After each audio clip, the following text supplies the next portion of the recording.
Hey you guys, come with me for a surgical mission trip to Mongu. So about a few weeks ago, I was invited to go with the head of the plastic surgery unit that I'm under now to go for a surgical mission trip to Mongu. So the whole thing is called FlySpec, which is a flying specialty thing. Like doctors and specialties get to fly out to areas that don't have as many specialties as we do in UTH. So woke up early. I was ready by I think like 5:30, and about 5:40 I got to his house and we got to the place where the plane was, which is just on someone's farm, someone's ranch. It had me thinking, so these big beautiful farms that we admire, the circle things that you can see, people have planes in them. Like they just have small plane hangars and they keep their planes in there. So we started off, it was a bit shaky. I've never been in a plane that small before. So I was a little bit scared, but not really scared. So we started off, and I think the total flying time was about 2.5 hours from Lusaka to Mongu.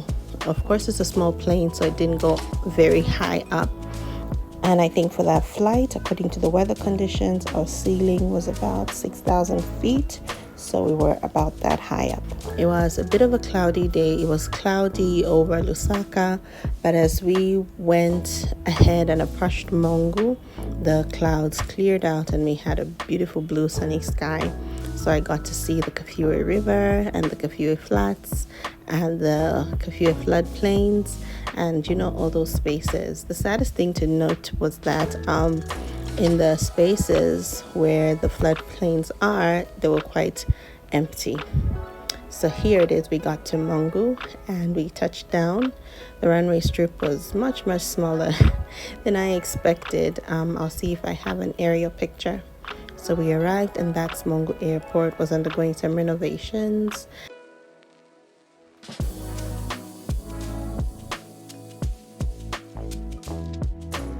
So our host who was taking care of us is a nun, a Catholic nun, who's in charge of the Cheshire home in Mongu. So she picked us up, and she picked us up. We had a meal. We arrived at about 10 a.m. So she had prepared breakfast for us, and so we went there. So we went to drop our bags, and this is the lodge where we stayed. It's called Liseli Lodge. Very beautiful place. Our host was so kind. She had organized everything. We didn't have to pay for anything, or at least as far as I know, we didn't have to pay for anything. But it was so nice and so clean and so comfortable. I actually kind of wish that I brought either my husband or my kids to enjoy the space with me, because it was so nice. It's so vacation mode, even if we didn't go for vacation. So our guide, or at least the receptionist who showed us to our rooms, and they have named the chalets, like each of us had a chalet to ourselves, so they named the chalets after the rivers in Zambia. So after we dropped our bags, we went back to the Cheshire home, and we had breakfast.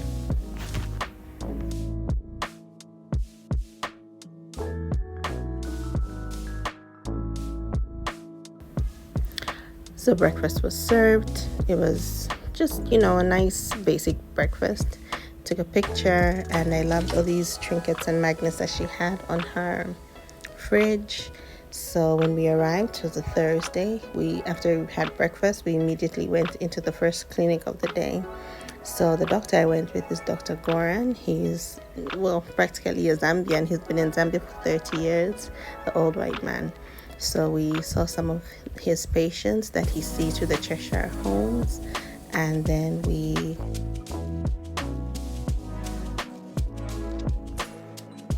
of the living room space.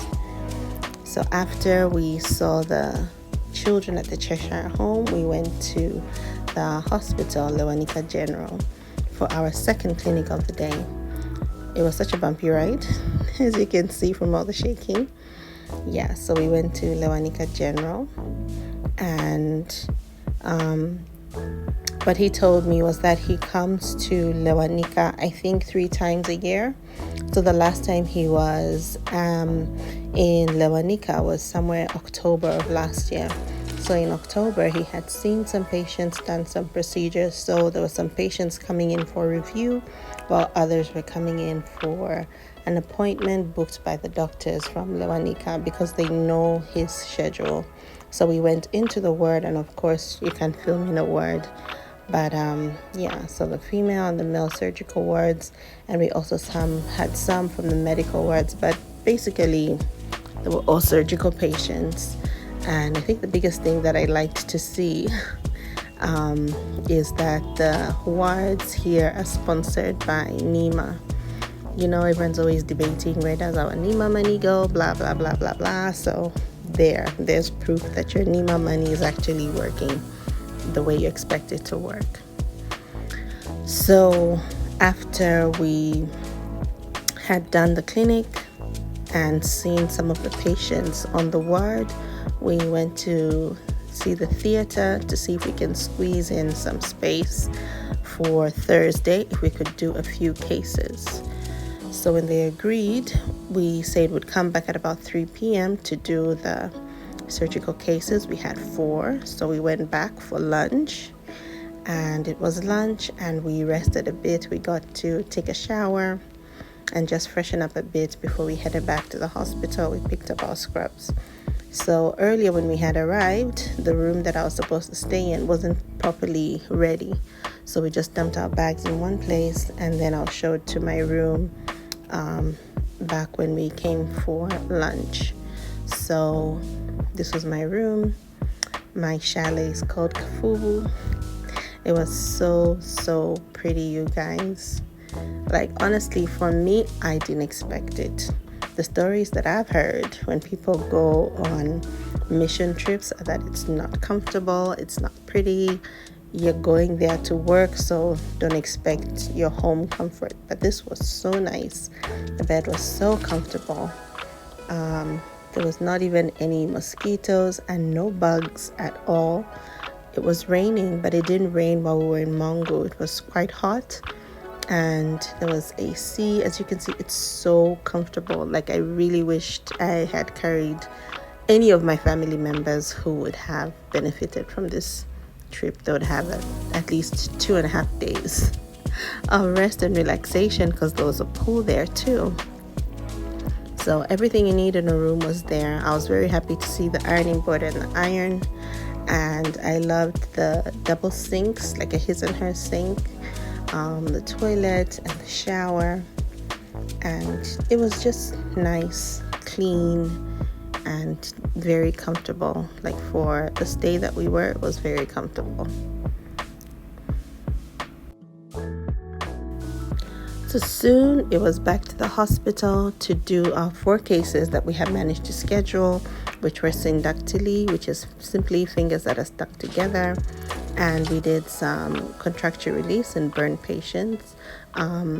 When someone gets burned and their skin doesn't heal too properly, there's some places on the skin that are tight, so we just go and there's a way that we cut it up and put it back together so that it's a bit more comfortable and flexible. So we went back to the Cheshire home, had supper, and then back to our room. So basically that was the end of day 1.